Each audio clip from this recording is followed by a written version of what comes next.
स्थिता नमस्तस्यै नमस्तस्यै नमस्तस्यै नमो नमः।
विश्वंभरी अखिल विश्वतणी जनिता विद्याधरी वदनमावसजो विधाता दुर्बुद्धिने दूरकरि सद्बुद्धियापो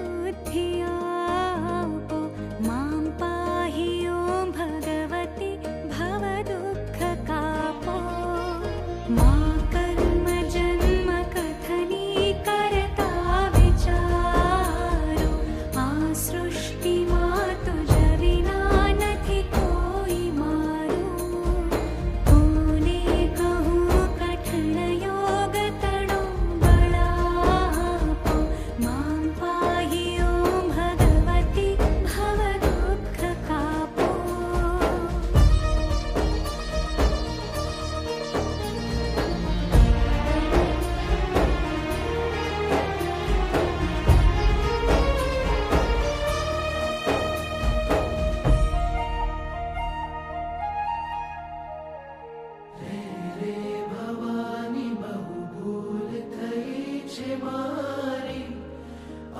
जिंदगी थई मने अतिशयकारी दोषो प्रजाळी सगळा तव नाम चापो मां पाहि ॐ भगवती भव दुःख कापो। खाली न कोई स्थल छे बिन आप धारो ब्रह्मांड माणु अणु मही वास तारो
वर्षे अधिक उर्मिथता भवानी गाओ स्तुति तव बळे नमिने मृडाणी संसारना सकळ